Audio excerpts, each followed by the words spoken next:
Walking simulator is a bit of a useless term.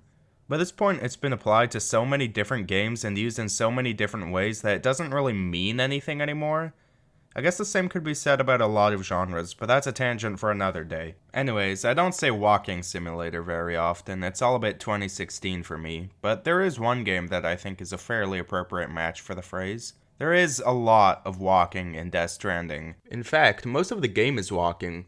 I spent so much time walking in my most recent playthrough of Death Stranding that were I to walk that distance in real life, I'd be able to travel from my home city of Toronto all the way over to Chicago, and then some.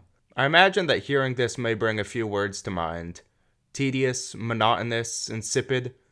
These are all fair assumptions, but I'm gonna tell you why this game rules, actually.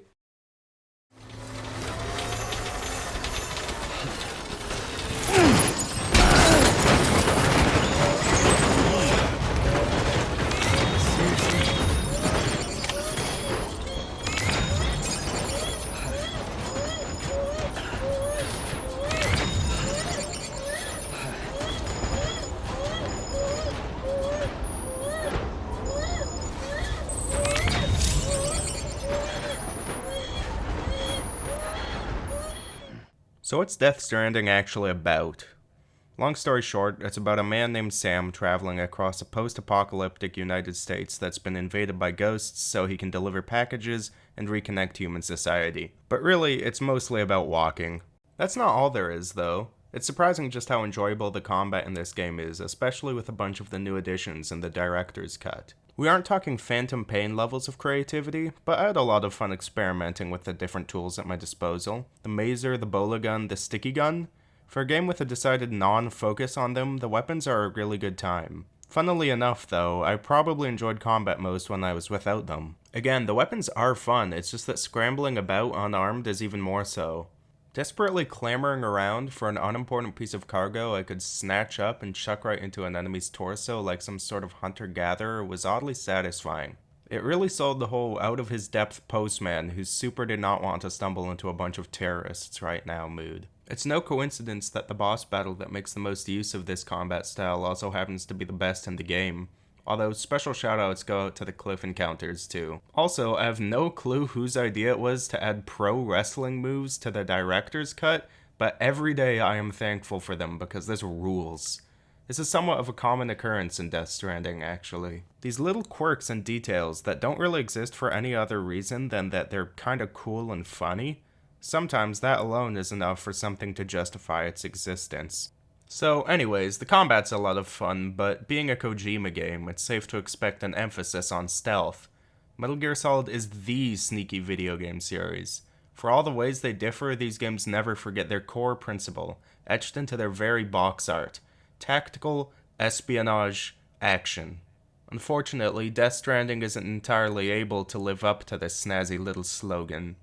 I'll disclose here and now that I do not think the stealth sections in Death Stranding are bad. They do a fine enough job of breaking up the traditional gameplay flow and can be an exciting source of tension.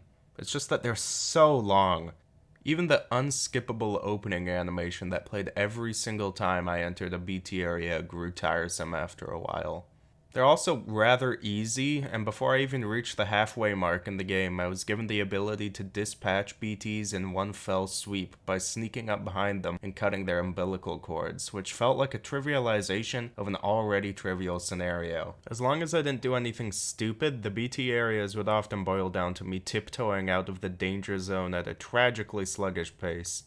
I found these sections to actually be at their best when I did do something stupid, because it would engage these crazy mini-bosses called catchers. Right from the get-go, the visual designs of the catchers alone are enough to make the whole affair engaging. The game has excellent monster design in general, really. The bottomless blackness that makes up a BT truly makes them an unnerving, otherworldly presence. I really appreciate the usage of a bright gold for their secondary color too, and it makes for some very unique contrast. But the eeriness of a BT's appearance can only be matched by the eeriness of the location it inhabits, and the arenas the aforementioned mini-bosses take place in are a particularly spooky sight. These vast oceans of tar with vague semblances of humanity in the form of human-made structures barely poking out above the liquid before being swallowed up entirely It just inspires such a sense of hopelessness. No matter what I was equipped with at the time, I felt unprepared for every single catcher encounter, and it made them all the more satisfying to defeat. But enough beating around the bush. While Death Stranding does a whole lot of other stuff, there's no denying that the main stuff, the meat of the meal, is walking. Which is strange, right? In most games, walking isn't particularly exciting. It's a hopefully brief patch of downtime while one travels from point A to point B, with most of the cool stuff happening around those points. I think a lot of the negative reception towards this game stems from this preconception that traversal in video games is always boring, but I scarcely felt bored in Death Stranding. Using the tools at my disposal to forge a path through or over or around the rough terrain and the patches of enemies was entertaining in and of itself. Nothing sells a firm sense of progression better than physically progressing from one place to another. I particularly enjoyed gunning for the highest ranks in premium deliveries. It's true that some of them are far too forgiving and others seem to be nearly impossible, but there are a fair few that find themselves in a particular sweet spot. Tight time limits or near-perfect quality expectations can be tough to achieve, but it makes the process of cranking out a number of jobs well done even more satisfying. I think particularly for the premium deliveries, I was intended to plot out a strategic route towards my destination. This does sound like fun, but I always preferred to simply deal with the world as it came to me. It made stumbling into new territory even more exciting, and traveling familiar roads worn by my and others' visible footsteps even more comforting, like finally returning to my neighborhood after a long day of exploring the city. Death Stranding is at its best when it lets this sense of solace sit for a while, actually. Traversal in this game is fun, but sometimes it can be even more than that. It can just be nice. Death Stranding's America, for all of its eldritch horrors, can be a really pretty place to be. It's no secret that it doesn't actually look like America, though. No, the game rather takes its inspiration from Iceland. From the craggy cliffs to the black sand beaches to the running rivers, I often enjoyed Death Stranding the most when I took a moment to just slow down and breathe in. And of course, there's the music. Listen, there are some excellent original pieces that have been made for this game, as well as a broad swath of different artists who've all brought their best, but anyone who's played Death Stranding knows exactly who makes this soundtrack so special. It's low roar. Of course it's low roar. I'm halfway inclined to say that one of Kojima's greatest skills as an artist is simply having good taste in music. Much like how Way to Fall and The Man Who Sold the World are perfectly fitting themes for Big Boss, Low Roar's discography is a perfectly fitting theme for Death Stranding's world. And when that music started swelling, when the titanic mountains towering over the grassy wetlands were looking particularly photogenic, and I could just take a moment to slow down, the times were good. I will remember them. But despite all the praise I've sung for it, what really cements Death Stranding as a truly special experience is one single feature. Its crown jewel, if you will, is the Strand system. Now, before I get into why the Strand system is so great, it should be established that Death Stranding is far from the first Strand-type game, an admittedly pretentious term that often gets mocked as such. Hideo Kojima defines a Strand-type game simply as a game that emphasizes connection between players. If we go off of this definition, as well as how the Strand system is used in Death Stranding, we can draw a pretty easy comparison to the Souls series and its cousins. 10 years before Death Stranding, Demon's Souls, and many FromSoft games since, had a handy little online component, allowing players to read other players' messages, see how they die, and even host them briefly in their own world. I imagine most people watching are already familiar with this mechanic, and it functions similarly in Death Stranding. Structures, signs, cargo, etc. are shared across multiple worlds, allowing the community to secondhand interact with each other, despite never actually seeing each other's faces. Also similar to Souls games, I think, is its intent. I imagine the whole point of these Strand system is to make people feel connected in an otherwise lonely and bleak world. And while this is a clever little mechanic in Souls games, Death Stranding turns it into the very lifeblood of its DNA. The whole point of the game, before anything else, is to help people. That is the objective. Or it seemed like that from how often other people were helping me. I don't think it's really possible to go it alone in Death Stranding, or at the very least enjoy oneself while doing so.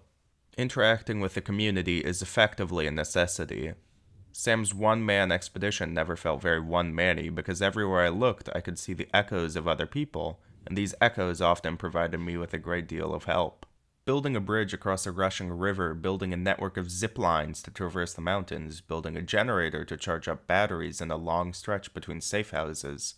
These are all actions that can make a journey significantly easier. They're scarcely just some 5-minute affair, too. They can take time and conscious decision making, but despite this, people are constantly helping each other in Death Stranding. Being in such an environment, being effectively tricked into joining a community, inspired me to give back to the world that was constantly giving to me. It was kind of beautiful. It was a social contract where the only condition was that everyone just had to be kind to each other, and somehow it just worked. There isn't even a substantial reward to helping others, by the way, aside from being able to use self-made structures. Other than likes, I suppose. I actually really like the way likes are presented in Death Stranding. They're not just some superficial, meaningless token, they're a sincere expression of gratitude to be shared with someone else. Okay, that last part might be just a bit of a stretch. But for as hard as Death Stranding tries to create a world with camaraderie as its bedrock, it succeeds with flying colors. I never got to know anything, really, about the countless players that I indirectly met, but I did appreciate their fleeting actions, and that was enough to make this a highly pleasurable communal experience. Even a shout in the dark could bring some warmness into my heart. No one reflects the benefits of human connection better than Sam Porter Bridges. Because for all of its wild concepts and sprawling lore, when Death Stranding slows down on the over-exposition and focuses on its people, that's when it becomes an interesting narrative. Characters like Fragile, Die Hardman, Mama, Deadman, and Hartman aren't just tutorial whispering omnipresent voices. Every major character gets their own dedicated chapter, allowing their struggles to present themselves and be explored a bit. Much like Sam, these struggles usually revolve around human connection, and though they're often supernatural in nature, they are easily analogous to everyday situations that people face in real life. What if you had to cut someone you care about off in order for both of you to move on in life? What if you became obsessed with the remembrance of someone you lost forever? What if you could never really make any connections in the first place? Undeniably, a contributing factor in making these characters so memorable is that this game is really well acted. Specific highlights include Tommy Earl Jenkins as Die Hardman, Troy Baker as Higgs, and Mads Mikkelsen as Cliff.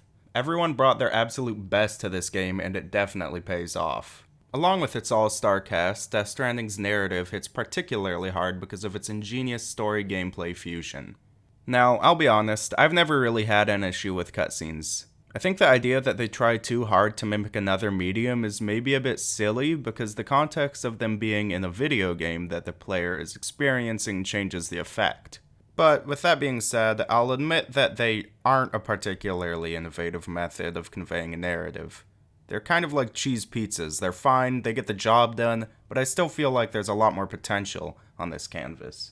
I imagine Death Stranding feels the same way. Remember that strand system I was rambling about just a few minutes ago? There's another layer to it. By this point, it's not hard to work out that the human connection is kind of like Death Stranding's main theme, you know? And the strand system runs perfectly parallel to this. When I watch Sam heal through opening his heart back up to other people, it's sweet. But when I've been doing the same thing over the course of the entire game, that's what makes it profound. If Metal Gear Solid tells us that people are more than just weapons and that war is not our natural state, then Death Stranding tells us what people are and what our natural state is. It's a thesis 32 years in the making, proven with a method only available to the medium of video games. Death Stranding ends on a series of conflicting notes. In a lot of ways, it seems like it contradicts a lot of the game's running themes. But scratch beneath the surface and it all starts to come together. Sam may deny that the bonds he's forged are meaningful, but his behavior betrays his words, and in the end, there's at least one tie that he is incapable of truly severing. Amelie might confirm that humanity will meet its end sooner or later, but if anything, that should only serve as further inspiration to make the best of what left we have. At the end of the day, what really makes Death Stranding stand out is its optimism. I don't think it's controversial to say that most modern stories are a bit cynical. And that's understandable, you know, like you can't really write a social commentary about why we should change something without portraying the thing we should change as being bad. Nevertheless, I will always have a soft spot for stories that tell me that it is good to be human, and nowhere else have I seen that point hammered home as I have in Death Stranding. The game is a lot of things. It's serious and it's silly, it's exciting and it's serene, it's terrifying and it's beautiful, and in all honesty, it's a little bit obnoxious at times. But most importantly, it's sincere. Death Stranding never questions itself or tries to imitate something else. It is entirely, unashamedly itself, and I think it might be incredible.